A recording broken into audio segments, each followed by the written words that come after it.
Cameron, how are you? I'm doing great, and thank you for asking. I'm dying to travel. Tell me a little bit about Spain. Were you there for pleasure or for work? I was there fully for pleasure, and this was the first time that I traveled, I think, in like 5 or 6 years.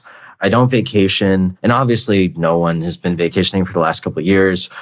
The entire time, I was convinced that I was going to have to cancel it at the last minute. You know, I tucked myself away in my house for like 2 weeks going up to it. Like, I can't get like a positive test. I can't blah, blah, blah, like whatever.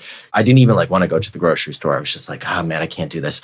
And then it turned out to just be like an utter dream. Going there was just amazing. I went with my girlfriend and it was just insanely romantic and just beautiful. Like we saw so much art gallery to gallery every day. And there's like so many resources there for art. And yeah, just like ate so much food. Do you both eat everything? We eat everything and you have to there. I know. It's just like dairy and meat and bread. It's like everything that people in LA don't eat. It's so good. Yeah. I didn't realize how big potatoes were in Spain. Like everything is potatoes all the time. And that's like a food that I just like don't allow myself to eat really anymore. But I was just like, all bets are off. We're doing it. No regrets. I'm just going to live. So it was just like wine and romance. And it was just beautiful. It was such a nice time. Did you guys drive around? Did you rent a car? We didn't rent a car. We did take the train out of town a lot. I went to Madrid first. I was there by myself, which was really interesting. I like to travel by myself and I'm a big fan of it. But also there gets to a point after a few days of like, I would really like to share this moment with somebody else. So I went over to Barcelona and that's when my girlfriend joined me. And yeah, that city is super walkable. So we literally walked like 10 miles every single day, tried to find all the little pockets and talk to locals and just were like, what recommendations do you have? And what can we do? We did like all of like the tourist things that you're supposed to do. We saw flamenco and we went to the Picasso Museum, but then we just had like all the little surprises too of just like sitting in the parks and just enjoying life and just seeing people and how they live. And that stuff was just really cool. Really, really cool. You're just making my heart ache. I have a deep love for Italy and I just can't wait to get back. Cameron, okay, I truly have a gazillion things I want to ask you, but I do want to tell you that we had the privilege of getting sent a screener of Shattered. And it was so much fun. Cool. Oh my God. So you shot that during quarantine? Yeah, we did. Yeah, we shot it at the beginning of the year in rural Montana. It was an amazing opportunity to be able to do that, obviously, during that time when so much was not being made. And yeah, I'm very thankful that we got to do it. I had never been to Montana either. And outside of the fact that it was very cold, which it was also very beautiful. And that was really cool. Did you stay in Missoula? I'm imagining that you were in a small hotel or something and had to have like an hour-long commute. We stayed in Bozeman for part of it and then Big Sky for the other part. And yeah, the commuting was tricky to say the least. Everything was iced over all the time. And it was really interesting watching the little pass vans try their absolute best to make it up these icy hills and just kind of slowly rolling back down in defeat. But yeah, that house was really beautiful. And it was owned by the nicest older couple in the world. I think they were probably in their 70s, late 60s or 70s. Very sweet, kind of like the puffy vests and like ski season kind of people. And it's like, oh, the owners are here. The owners are here. Yeah, be careful, please, everybody. Yes. But at the same time, there's like so much like blood and just craziness going on in that movie. People are just like screaming and fighting all the time. And it was just like, if you guys knew what we were about to do to your home, I don't think you would let us in here. Totally. Yeah, they were very kind. And hopefully when they watch it back, they have a really funny story about the house now. Cameron, you said something that I thought was really interesting. It was a critique of your character. The idea of like, you know, a pretty privileged person. The glimpses that we know early on in the first act are that you went to MIT. Right. You inherited some money and then you invested really well. Right. And your character, Chris, is closed off. Right. I thought that was so interesting and I appreciated it. For context, for anyone who doesn't fully know the story, my character, he's like a tech multimillionaire who at a very young age sold his company for an exorbitant amount of money. And now he's living in this like very fancy house up in like the mountains. And he definitely does not understand what it means to live the life of just anybody who's struggling, who's going through the normal hardships of what life is bringing. And instead, he's so insulated that it's not necessarily that he's a jerk, but regardless of whether or not you're ignorant on purpose, you're still ignorant. Right. And I do think that this character needs a major wake-up call. I don't know if that necessarily means like being kidnapped and extorted, but also like he does need to kind of be shook and awake. And this girl ultimately ends up doing it to him in what is a very twisted sort of romance a little bit between these characters. I mean, there is something I think romantic about them, but it's also like the worst fears of what a relationship can be. They're not with me for the right reasons and they don't actually care about me, or, you know, it's like that kind of anxiety, except it's turned up to 11 in our story. I thought you finessed that idea so well. Thank you. Of someone who is privileged, but mildly entitled. You're not overt with it at all. Yeah, I think that that is a good way to explain him. He doesn't have the appreciation for the level of comfort and the lack of trouble and conflict that he has in his life. And if anything, he almost views that as a negative as opposed to what most people would view as the goal. And he seems to be the opposite, where he just is looking for an escape and something beyond what he has in his life. It's definitely an interesting character. Would you mind telling us a little bit about a heartbreak that you've had and how you got over it potentially? Oh, yeah, totally. You know, I think that for me, my biggest one was my first one. And I think that's normal for so many people. Do you mind me asking how old you were? We met when we were 16. Yep, that's the sweet spot. That's that sweet spot. Yep. You're just right for the picking for heartbreak there. Yeah. I was 16. Actually, crazily enough, I met her on the set of the pilot of the show Shameless that I was working on. She was related to someone in our staff, and she kind of was visiting the set. At that time, I was like this weird drama nerd kid who was like, I'd been homeschooled for the last few years. I was just really into like movies and anime and martial arts. I didn't have like a proper social life really, and did not know how to speak to a girl. And met this girl who was just like super confident and really funny. Was she 16 too? Yeah, we were both 16. I think she was a few months older. So, you know, older woman. For sure. And yeah, so we had like a lot of firsts there. Lost my virginity with her on prom night. Oh my God. Wait, you went just to going her full prom? cliche. I went to her prom, which was amazing. I had a great time. That was like such a nice thing to just be like a visitor in another school. You get like all the benefits and none of the negatives, right. You know, just like you kind of come in like a rock star, just like, yeah, we're going to play a set, you know, we're just like here to just like have a good time. She's like, my boyfriend's on a show. Yeah. And then ultimately she didn't live in Los Angeles. She at the time was living on the East Coast. I went and visited her pretty regularly, you know, every like few months. We dated for like 3 years, right?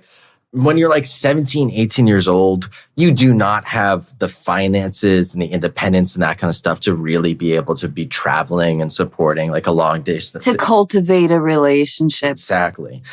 We talked so much on the phone, which was great. It was beautiful, like very traditionally teenage romantic relationship where we had blogs like Tumblrs and like WordPresses and stuff like that, where we would write short stories and poetry and that kind of stuff. And we were sharing them with each other. And it was just like lots of expressive love language, blah, blah, blah. But at the same time, it was very idealized because there's so much safety in that. Yeah, especially in our world, which is the world of, you know, financial insecurity, like zero security in general. But needing something that feels solid and stable. Totally, totally. And when you're not living with a person, you get all of like that affection and communication, but then you don't have a lot of those hardships of like, yeah, but you don't put your socks away and you don't listen to me when I'm like, we have to go, or we have this thing that we have to do or whatever. Those like practical reality things you don't necessarily have to deal with. And I think that we started realizing like the times that we were actually spending together, I would like come over, she would come over and just like spend like a couple weeks or something. We started going like, is this actually what we want? But because we were so young, we were so terrified. I mean, don't get me wrong. People are terrified of letting go of a relationship at any time, but especially when it's your first, you're so terrified to let go. And so we were hanging on probably way longer than what we needed to do. And I think that ultimately... Did you make the call? She broke up with me. And then I think I like begged my way back into a relationship at some point. But it was one of those like we're in, but we're not in really. Yep. The half-life idea. Yeah. I think she was physical with somebody else, which like, of course... That's the other thing that we were that 17, 18 years old age. And like, that's a time like when you need to be discovering things about yourself and what you like physically and that kind of stuff. And we were so in a drought in that department because we weren't living in the same places. Like she needed to do those things. And in retrospect, that is abundantly clear. But at the time, it was like a dagger to my heart and it felt like the end of the world. So yeah, I remember she called me up and was like, I don't think we should do this. And, I've been talking to someone and blah, blah, blah. And I felt completely taken off guard by it. Even though the seed had been planted Yes. subconsciously. Oh yeah, like 100%. And to a certain point, I think that I was also distancing without realizing that I was distancing and kind of doing that passive aggressive thing of like, you're searching for the end of the relationship, but also the teenage me was like, no, but this is the love of my life. So I was very taken off guard by it. And I remember walking back into the house and just like breaking down and crying and just feeling like this feeling is never going to end. And having that month or two of just like... Did you have a song that you played ever? Oh, yeah, I know I did. Maybe Death Cab for Cutie. Uh-huh. Oh, yeah. All right. I'll follow you into the dark, just like, which is a beautiful song, don't get me wrong, but it's so sentimental. My movies too, Blue Valentine, I watched a lot around that time. It's like there's that human need to nurture the sorrow, to feed it for a while. Yeah. Well, I mean, it's helpful. It's useful. Yeah. Heartbreak is useful. It's educational. Completely. It's a big motivation and changing things in your life and doing like all those things that you wanted to do, but you were just kind of sitting in them and not really doing it. And you tend to like get in better shape and you use it as a sounding off board for all these things. Like it can be a positive thing. I actually started like dating for the first time in my life. How was that? It was great. It was great. It was a transitional period, I would say. I was not good at it. I didn't know what I was doing, but it was interesting. I was meeting people who were so different from my first partner, and they would do things that completely surprised me. And I was like, oh, right, there's so many other options and what the dynamic of this can be. And it was great to like try on those new relationship clothes. I don't know if that's a weird way to say that, but like you need to have like some dress rehearsals and you need to kind of like know what things are so you can find out your preferences and kind of recalibrate what it is that you're looking for. And I mean, thank God she broke up with me because I think teenage me would have just stayed in that for an indefinite period of time. Trying to make a bad thing work. Yeah, that's not great in the long run, but hopefully we get better about that stuff. I think I have. I hope I have. My 16-year-old crush, we were in a relationship for 1.5 years and I loved him. As one loves as a 16, 17-year-old without much examination. Yes. And like he was cruel. He would make fun of people and just like that was such a turnoff. Yeah, no, that's the worst. Finding out elitism and just dismissal. I hate dismissal too. Just when you just dismiss people, it drives me crazy. It's a lack of imagination. Mm-hmm. What drew you to your current girlfriend? What qualities does she have? I think to me, I'm really attracted to just like simple kindness, which I know is like a very obvious thing, but it's not. I really like people who are just genuine and communicative and seem to be operating from a place of like, I'm just like looking for good things for people that I care about and for myself. And like, I think that people who like really do just take care of themselves are doing a service to other people too. Like when you're proactive about like self-care and being generous to other people, like with your time, with your energy, I think that that is lovely. And that I think was the initial thing that really took me off guard was she was just like so genuine.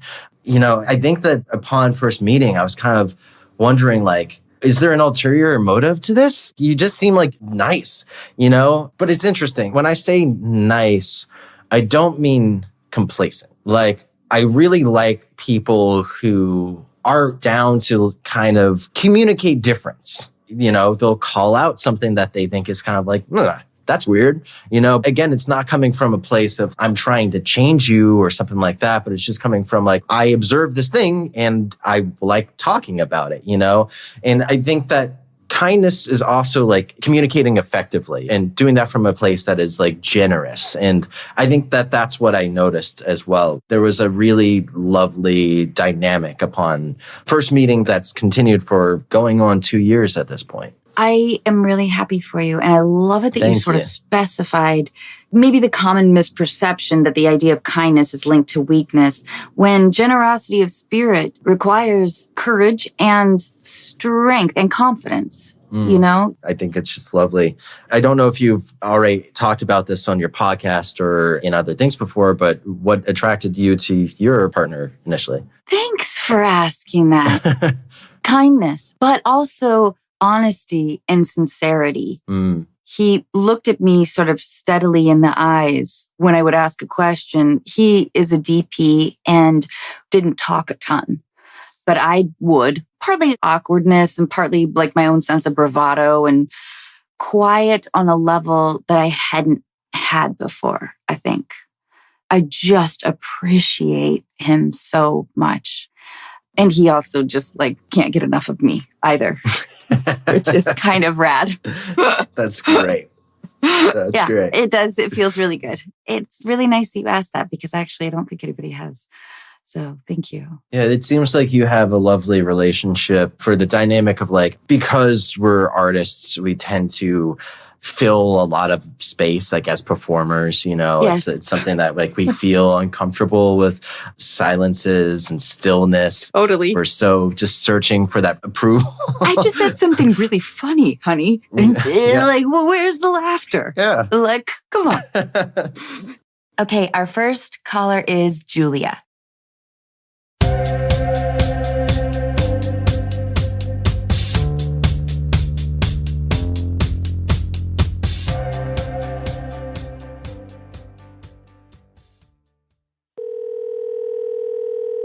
Julia, hi. Hey, Julia. Hi, how are you? Good. You're here with Cameron, who is fucking rad. Awesome, can't wait. Thank you so much for your letter. Will you tell us what's going on? Yeah, sure. So I have a really hard time expressing my wants or putting myself first.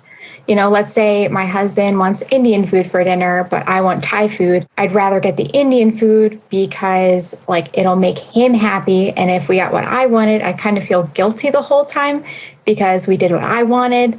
And, you know, he's so kind and loving and giving and a wonderful partner. And I know he wants me to be happy, but I still just can't bring myself to kind of put myself first a little bit. And it's, you know, not just with him, but like with pretty much anyone I love. You know, I just kind of always put everyone first. And I'm really worried that I'm going to start losing myself in all the people that I love if I don't change that soon. When I read your letter, Julia, I was thinking about how my husband and I take a lot of road trips. And I'll put on a podcast, usually a true crime podcast. And sometimes after a long while, he'll kind of blurt out, "Are you enjoying this?" And I'll realize that he has been trying to let me listen to it for as long as he could before it got too disturbing for him. And they do get pretty disturbing. You also mentioned in your letter that you tend to be the same way at work. Can you tell us how that's been? Work, it's pretty okay. I do have a hard time saying no, but usually I'm okay at least saying these are other things that have to be higher priority. So I will get to it just at a later date, which helps. But, sometimes I do get a little busy at work as well. If you were to say, I really want Thai food, and he would agree to that, would you feel guilty eating Thai food for the rest of the night? Yeah, definitely. Oh, babe. Yeah, it's like, are you sure that's what you wanted? Are you sure that's okay with this? Do you have kids, Julia? No, but we are going to maybe start trying for a family kind of soon. So I kind of want to get this under wraps before that starts. Oh boy, it won't ever be under wraps. That's what I'm kind of worried about. Cameron, what are your thoughts? So is this just exclusive to stuff like what movie you're going to watch or what food you're going to eat? Or does this also kind of lead into like work decisions, financial decisions, life decisions, that kind of stuff where you feel like you're hesitant to necessarily like introduce your opinion about that stuff? Do you know what I mean? For sure. I think at least in my relationship, it definitely is kind of the bigger stuff too. I really want my husband to be like happy with his work. And I feel like I'm happy in most situations. So I like try and be more flexible, but like, I'm sure he would be too, to be flexible as well. So it's just kind of, I'm just really in my head about it. I feel like I've definitely been on the other side of this a lot in my relationships where I do get excited about things and I want to show my partner. I'm like, oh, I love this movie. I want to watch this movie and this song, eat this food, blah, blah, blah, whatever. But at the same time, not having an awareness of your partner's desires and needs is also something that you have to be aware of. This is such a two-way street. And it seems like this might be bothering you enough that you've been considering it and feeling like you don't necessarily have say with some stuff. Have you communicated any of this to him yet? Yeah, I brought it up and like he took it so well. He's so nice.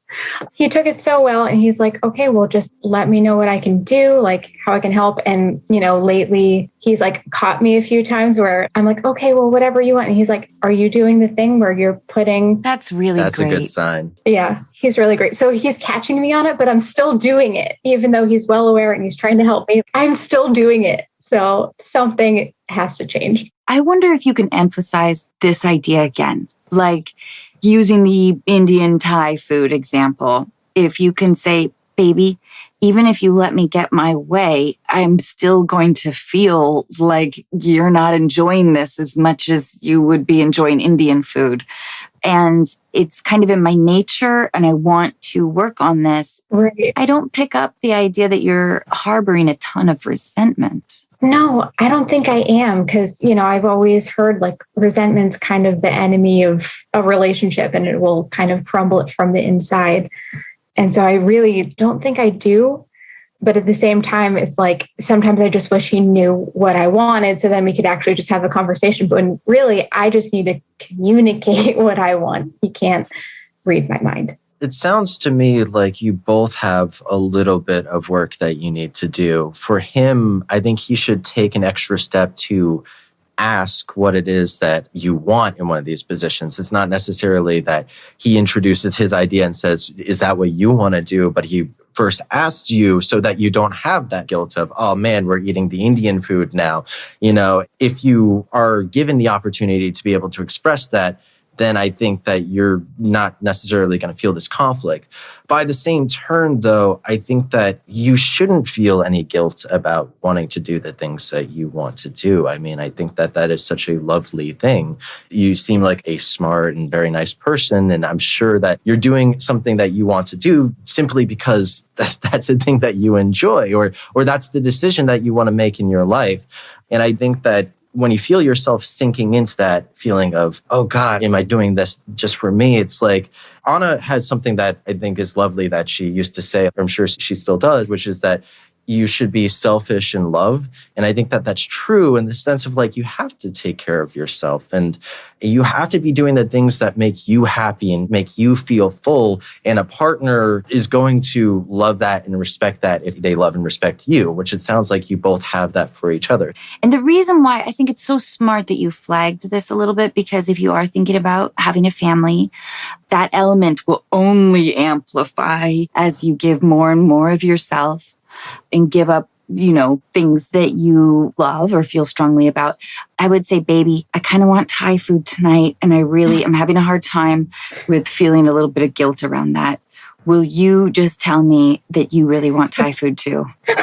Yeah, I like that. And I bet anything, he'll be like, yeah, I totally want Thai food. Yeah, I think he'd probably be able to do that. I'm worried that we're simplifying something, but it might also be something that, we are unqualified. But Julia, how much does it haunt you?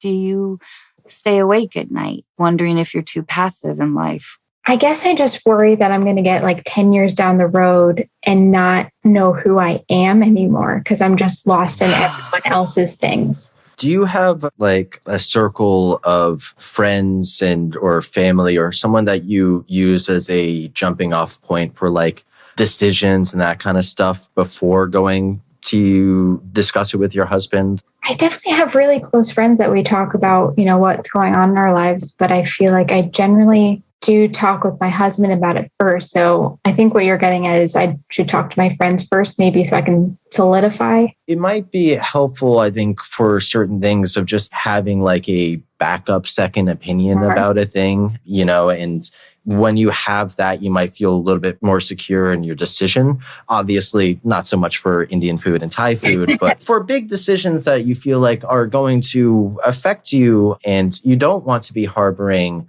a resentment about them, that you feel you're just doing a thing for your partner, not necessarily for you. It might help give you the confidence that you need to be able to discuss that and feel like you have an interior life and a social and friend life outside of the partner. I think will only help deepen the relationship dynamic that you do have. So, that might be worth considering is just for these things that you're a little hesitant that you might have a difference of opinion to run that by somebody else first. That's really smart. And you're not alone in this sense. I think we've been socialized, especially as women, to be pleasers.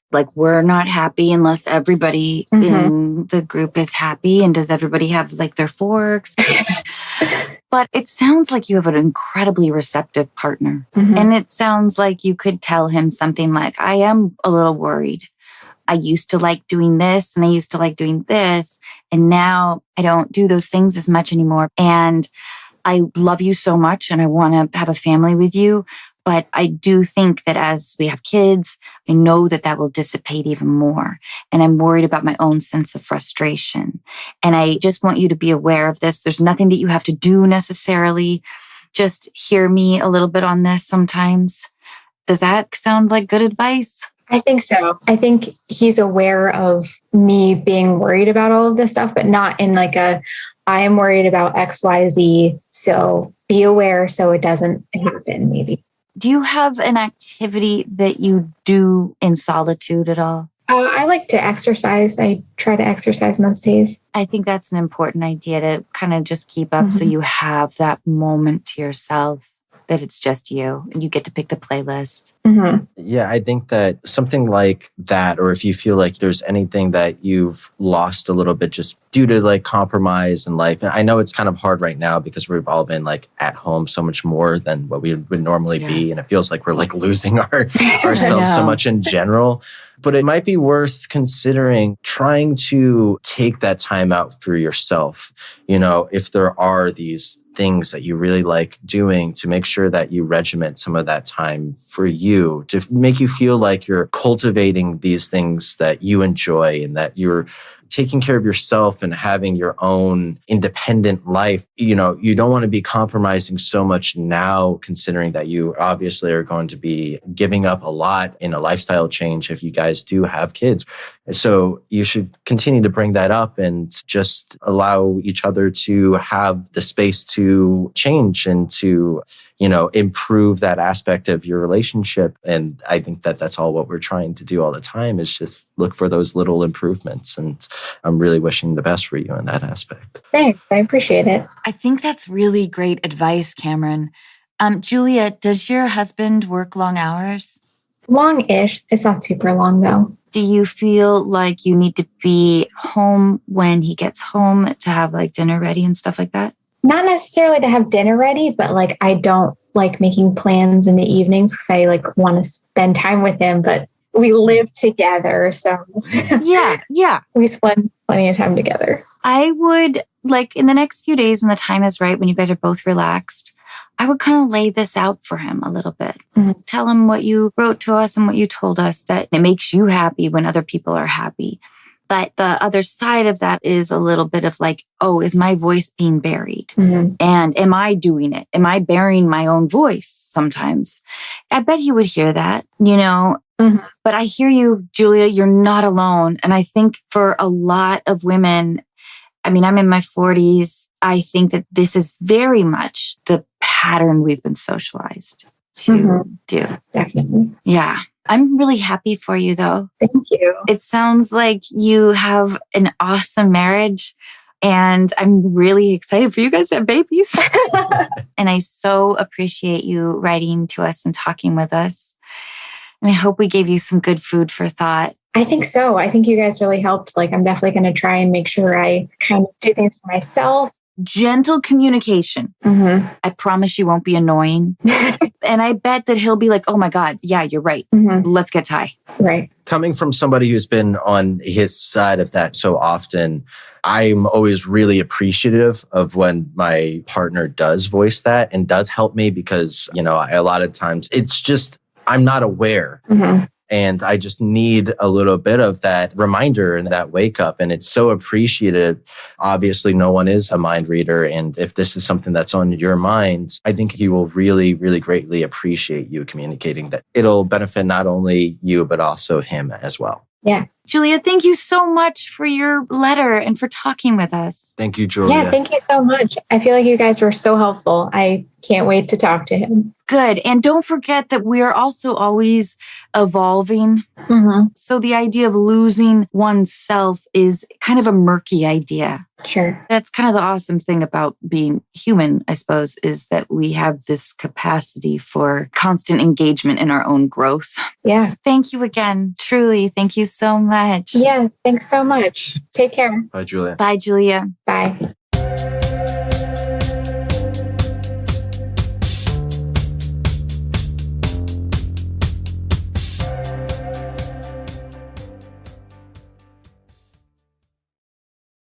You gave great advice. That was so nice. She seems like has like a wonderful person and like she's very generous, but it's interesting when you're generous to a fault where you feel like you're losing yourself and just trying to be kind to a partner. There's a conditioning aspect, I think a societal conditioning aspect to it. Although I think that being more of a pleaser is actually maybe a happier road in life potentially than being resistant to generosity, I guess. No, 100%. I think that so many of us are trying to work on operating from a place of generosity all the time. And it sounds like for her, she just needs to take the space to make sure that she's being taken care of and her needs are met as well. I wanted to ask you before we get to our next caller, though, who have you learned from? Like, what actors have you had sort of magical experiences with? So, middle of July, shooting in Mississippi. But I was working with Morgan Freeman on that one. And that was really interesting, really, really wild. We were sitting in this car with each other. There's nothing like a long car scene. It's like a road movie. And it's the two of us sitting in this little old, like beat up Volkswagen for a lot of the movie. So it's just us two sitting there. And I got to learn from him a lot. He was so so prepared and so on top of it. It was really amazing working with an actor who didn't want one more, who just like, he knew if he had it within the first one or two on his close up or whatever. And he's just like, all right, well, let's move on. Like, time to do the next one, And that was really interesting. I've noticed that the really great actors that I've worked with have such an awareness of like when you've got it, and to not be super neurotic and I just need to keep, I don't know, maybe I need to try it like this or I need to try it like that. It's just to be so secure about the fact that like you did the thing. You said the line, you hit the mark, you did what you needed to do. So as long as this is good for everybody else, it's going to turn out okay. Did that make you feel steady, or did it make you feel like, wait a minute, maybe we should do one more? It was interesting. I think at the beginning, it took me off guard. And then I really learned to enjoy it and to appreciate it. I mean, it's just so much of it being on a set or environment like that. It's just like letting go and kind of being okay with if it's not what you planned for a scene, if the location or something is different, like it doesn't matter. No one knows what it was before. Whatever you did there, it's going to be what it is. And so it's great to just like learn to just be all right with that. Obviously, you do all the work ahead of time so that when you get there, you can just let go. I do think, 7 years on a sitcom did teach me sort of the idea of like, all right, you bring what you have to offer and you get 2 chances at it. And then that's it. Yeah. Yeah. We were lot mates, by the way. Oh, we were? You were on the WB lot, right? Yeah. Yeah. So you were on there for 7 years. We were there for 11. We traded stages so many times, but I think there was 1 or 2 seasons that our stages were back to back with each other. So you guys had fucking amazing sets. Yeah, it was great. By the end of the show, we had like expanded to multiple sound stages of just like all of these built sets. It was pretty cool. Not really what you'd expect watching that show. So much of that art of what they do is making it not look like it's on a soundstage. Right. We had really good production designers. I don't understand like that art. I think it's so amazing that you can put so much attention to detail to make things feel like super lived in and just like beautiful in the sense that they're not beautiful. Like they're so beaten up and they look stained and used. Like I think that's such an amazing art. I thought for sure you guys were on location. For our listeners who aren't aware of what we're talking about Shameless. Mm-hmm. Do you mourn anything? Yeah, I mean, I do, but 11 years is a long time to be doing anything. I'm sure you felt the same way. It's like a goodbye, but also, you're not walking out of a lot of these people's lives. You're going to be seeing each other.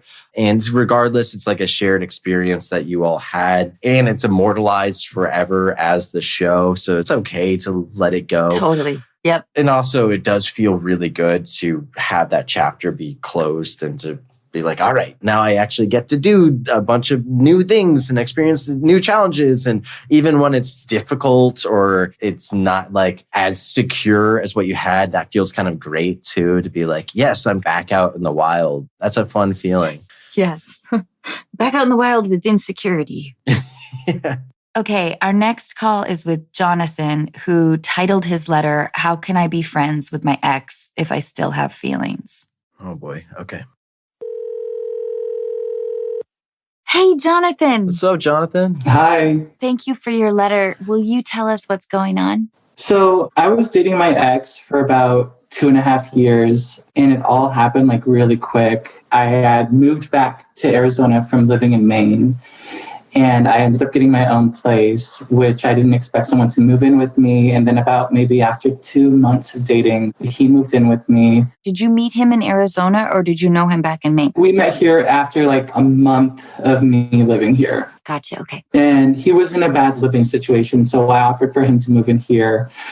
And it just got a little crowded. And it went from like dating to intensity, like married life. Uh-huh. Yes.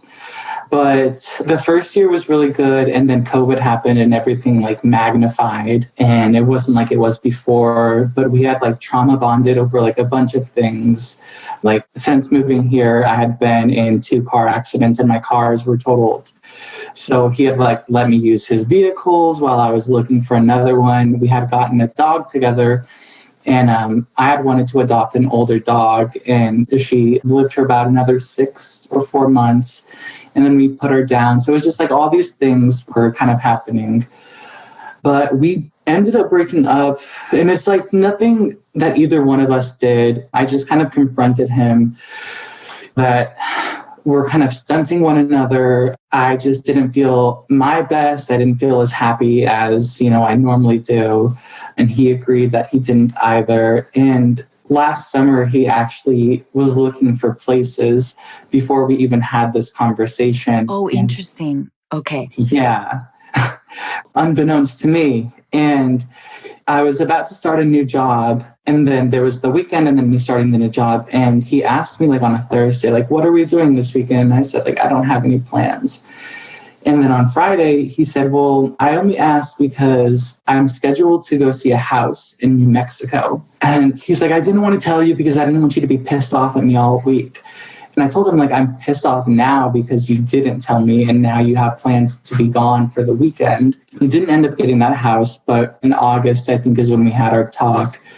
And I said, you know what, like, I don't want to put you in a tricky spot. I know that the housing situation is crazy now because of COVID. So I gave him a couple of months. And at the beginning of October is when he ended up moving. And he didn't find a place here in Arizona or nearby. He moved 10 hours away in New Mexico. Why? He has family in Texas, and he said they're about 2 hours away. Part of the reason he didn't find something here is because he wanted something affordable. So, I mean, it was just, I guess, circumstantial. It was hard, definitely hard.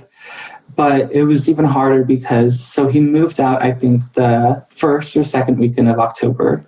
And he took everything he could, and then he left. And then the next weekend, he came back, rented a U-Haul, got the rest of his things from here, and then emptied his storage unit. And then the next weekend, he came back, and we already had tickets to go see Chelsea Handler.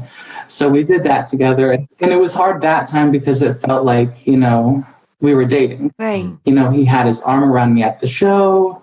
It just didn't feel real. Like I told him, like, you still love me, don't you? And he's like, I do. And then from there, I didn't see him until my birthday weekend in December. And the weekend after, when I was going to go to Vegas to like celebrate my birthday. So we had 2 dogs together. I wanted to keep one, and then he took another one. And while planning to go to Vegas, I didn't want to like hire someone to come over to my house. So he agreed to take my dog Nico while I was away. And then he ended up coming back again for the holidays. Was he staying with you when he came over that time? He stays with me every single time. Okay. And for the first couple times, it was like him and I sharing a bed. But the last few times, it's him staying in my office. And I feel bad. And it's like, I want to say, like, you can sleep in the bed with me, it doesn't matter.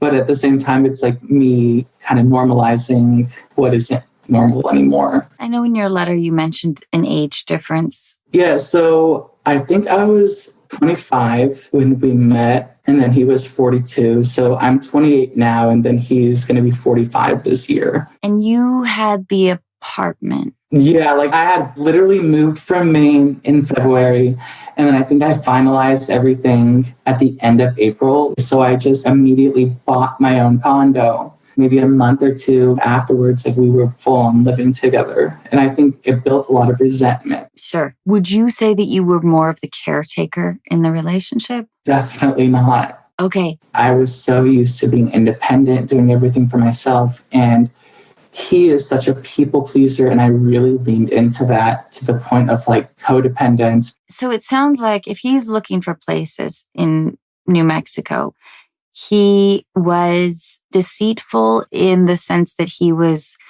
kind of on the way out to some degree without telling you. And I know that he was looking at places there before, and I don't remember why. But he told me that's done. Like, I'm not really looking there anymore. And that's before like we even talked about splitting up. And then when he went out there to look again, it was like a huge shock to me. This part doesn't add up.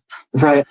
I don't remember why he was living there in the first place, because it's not like I was going to move, and we didn't talk about splitting up. So when you got to the point where you were like, hey, this isn't working, it sounds to me like he kind of forced your hand. Am I incorrect in this? I'm a confrontational person. If there's an issue, I want to talk about it. I want to get it out of the way. And he is the opposite. He will walk on eggshells. He'll do anything to change the subject or avoid the conversation. And it had always been an issue with communication. I remember the specific day. I remember he had got a membership for a gym and we were going together. And it was just like I was there and couldn't be there. Like I just didn't want to be there. It just was weird. And I just walked out. And he called me. He's like, I just saw you walk out. Like, what are you doing? I'm just like, I'm just walking home. And I made it maybe halfway home almost. And then he's like, where are you? I'm leaving the gym. I'm going to pick you up. And I said, like, you don't need to. And of course he did. And then we got home and that's when we talked about like, we aren't communicating. I'm not happy. Like it was really more so me who expressed it because I know he never would have. But I just wonder if he was kind of surreptitiously leaving the relationship. I mean, it's crazy to go look at places in New Mexico while he's living with you. Right. Without giving you a reason. I mean, family's 2 hours away in Texas. This isn't adding up. Mm-hmm. So you say that you felt like you weren't happy with him when you guys had your breakup moment. It feels like you had something stewing in you and some resentment. You left the gym. Yeah, you were obviously frustrated with some stuff, and it feels like you might have intuitively had a feeling, like a gut feeling, even if it was not one specific thing. Maybe it was a frustration that you guys just weren't on the same page in some way in your relationship. But I guess my question is, it feels like when you've been seeing him these last few times, that you still have something within you that's drawing you to him. And does the relationship dynamic feel different when you hang out with him, first of all? And secondly, I guess what I would just ask is, in an ideal world, what would you want with him? What would you be looking for? Well, to answer your first question, when we hang out now, it's like golden. And I think it's because there's no pressure. Whenever he comes, it's for, something like a celebration, to be like with my family, something like that. And that's the main thing is like, he's so integrated with my family. Like my family refers to him as an in-law. That's how close he is with my family. That's hard too, though. My friends ask me like, doesn't that upset you? And I'm like, no, because he's an adult and like my parents, especially, they care so much for him. That's a good relationship. That's a good friendship that they have. And he looks at my dad like a father figure. Oh boy. I had an ex like that, except that he didn't get along with my parents at all when we were together. He was constantly shitting on them. And after we broke up, he went to live with them for a while. It was really confusing to me. You kind of wonder if they think it was this perfect relationship. I don't think it was. And I think if it were the ideal relationship, it would be us being able to communicate effectively. For like about a year, there was no physical communication, like no sex. Oh, for about a year? Yeah, about. And I would always say like, we're roommates pretty much. Jonathan, I don't like that. Mm-hmm. That was really hard. It was like, he said I was too bossy, but it's like, we're not doing anything at all. So it's me telling you like, this is like something that I want to do in general.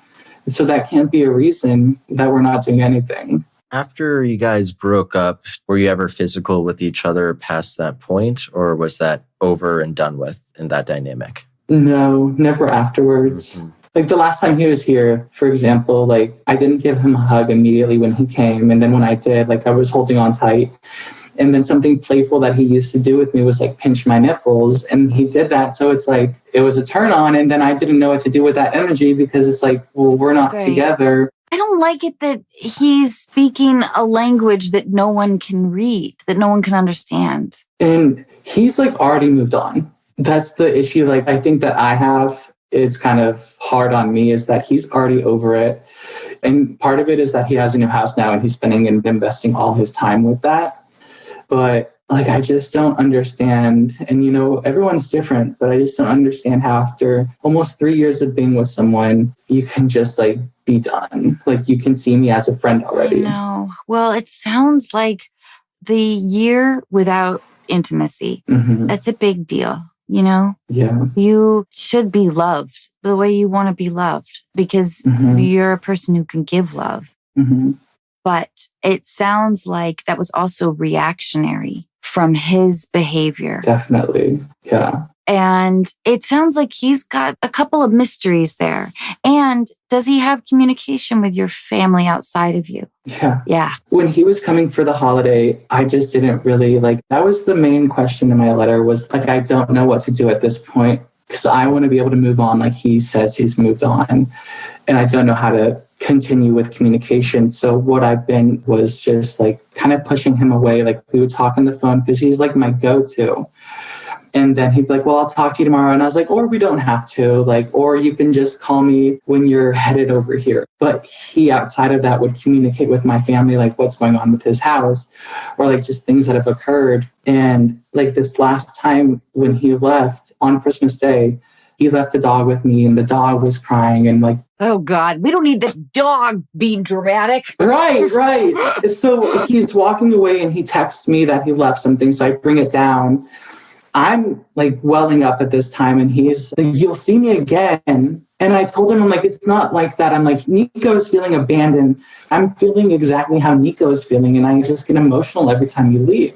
And I kind of sat on that and I just asked him, like, can we do a video chat? And then I said, like, how grateful I was for him coming out and that I just can't be friends with him yet. Like, I'm not there emotionally. And maybe it's, you know, because of mixed feelings when he does come out and stay with me.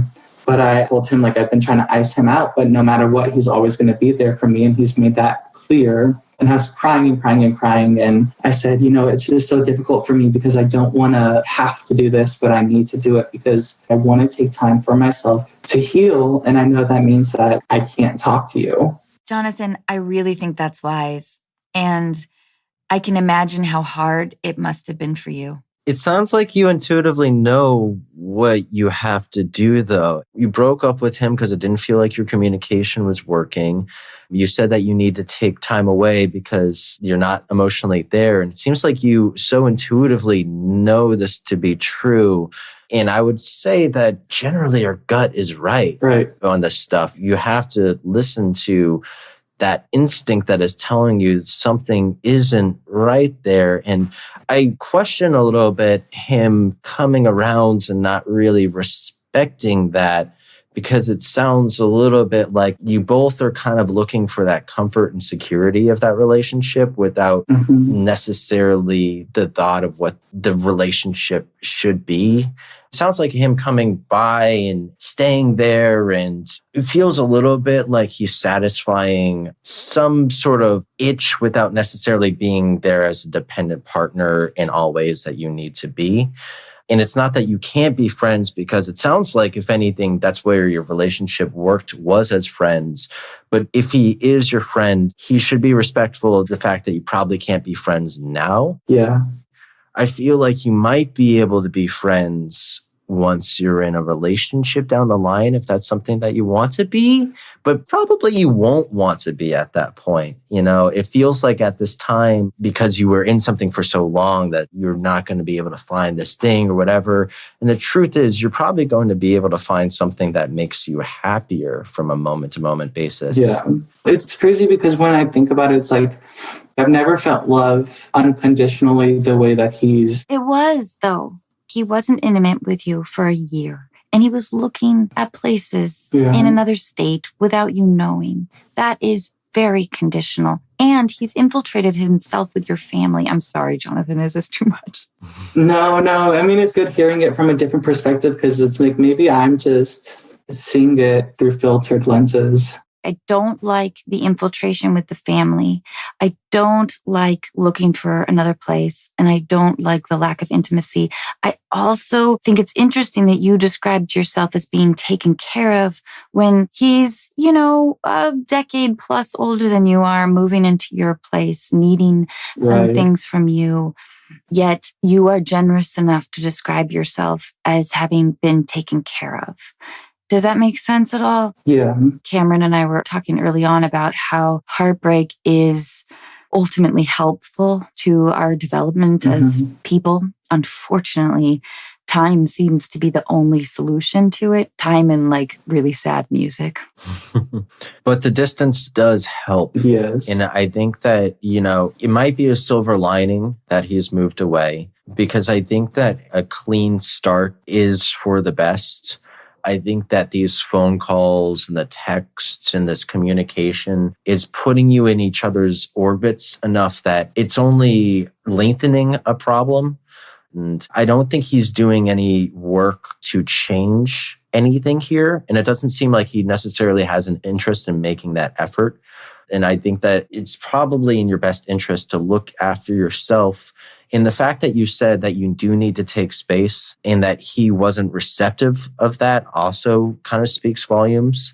As much as you might love him, and I'm sure you guys had a wonderful relationship in many aspects, the fact that he isn't being receptive of you right now is speaking volumes about where you guys are. It doesn't sound like he always has your best interest in mind. And at a certain point, you need to take care of yourself, regardless of whether or not he agrees with that decision. Right. And just to clarify, when I had that talk with him on the phone, he said, I understand, you can reach out to me next week or next month. I'll still be here. Oh my God. The funny thing is my mom says, we're all adults. So if we want to be friends with him, we still will be. But she told me, you don't have to reach out to him, which is a scary thought. I don't like that element. I don't think it's normal to be reaching out to an ex-partner's family to the level that he is.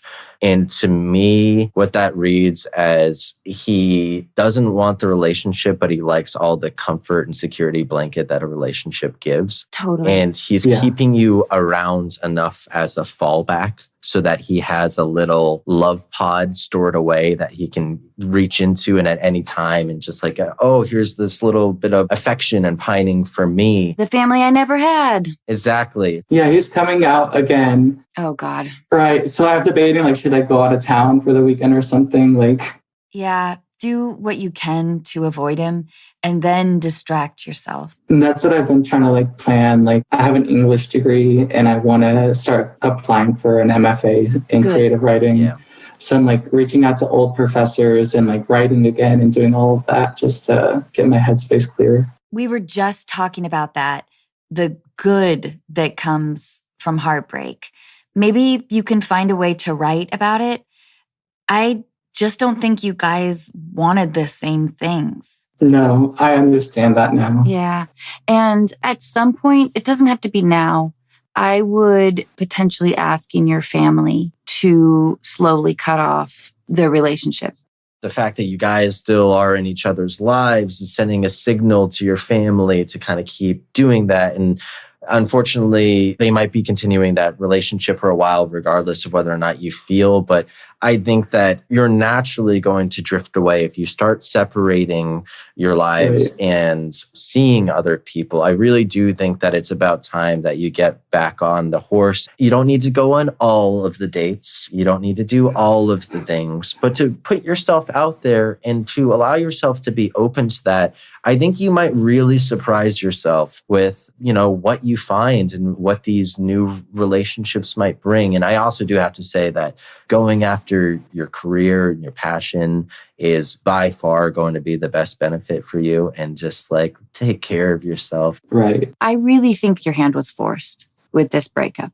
I think you're right, because we were originally supposed to do long distance, but he said that we're breaking up. So no, you're totally right. It's just so helpful seeing it from this perspective. It's a crazy, eye-opening type of thing. I want you to be happy. I want you to protect your heart. I don't want this charming ding-dong to be jerking you around anymore. Yeah, it sounds like you already do know what you need to do. And you're looking for that permission to do that thing, which is, I think, to separate your lives. you guys both don't seem to have any desire to actually be in a relationship with each other, it becomes a question of what is it that you're trying to build towards? And if it's your own internal happiness, I really think that you need to start looking for other things outside of him and just separating. Right. You can love someone and not be with them. If they really love you, they'll be okay with the fact that you're doing your own thing and you're taking care of yourself. And look, I am a believer that you can be friends with your ex to a certain degree, but also right after a breakup, it's not going to happen. You know, I really think that you need like the length of the relationship after the breakup before you can start even considering that. And if you guys were together nearly 3 years, you're going to need a lot of time before you can even have your dogs hang out or something like that. And I don't think that you want to be putting yourself through that feeling like you're breaking up again every time that you say goodbye to each other. Yeah, I don't. I hate it. Yeah. I think it's time that you just start looking other places and consciously moving away from him. Yeah. Jonathan, I can't thank you enough. Yeah, thank you. I mean, it's so helpful hearing it from the outside perspective. It kind of like clicked. I just feel you. Like I feel this situation very much. It's a hard one, but I know that you're going to get through it. Yeah, you are. And I know you're going to come out of it stronger. So Yeah. just know that all this stuff just takes time. And it's not what we want, but it really is just going to take some time for you to move on. But you can do those proactive things, start helping that along the way. Yeah. I know that your heart's aching and I know it'll take a bit of willpower, but it will happen. Yeah. Thank you so much, Jonathan. Thanks. I love you guys. Bye, Jonathan. Bye. Cameron, I can't thank you enough Thank you. for your time, your empathy. You were wonderful with our callers. Thank you. They were lovely. They were both so sweet. And I know that they're going to get through this. Obviously, it's such different situations. It seems like the first caller, she really has a great relationship. And Yeah. the second one, it just sounds like there are a bunch of red flags that he's just not picking up on. And it's time to start looking after himself. Totally. And it's so hard when your family gets like Oh, that's brutal. enamored with your partner or whatever. Yes. But you are incredibly intuitive. This was so sweet. And yeah, I really appreciate it. And it is an honor being on the show, having been a fan before. So I really appreciate it. Thank you so much, Anna. Thank you again, Cameron. Thank you. Thank you. All right. Bye, Cameron. Enjoy the rest of your night. Bye.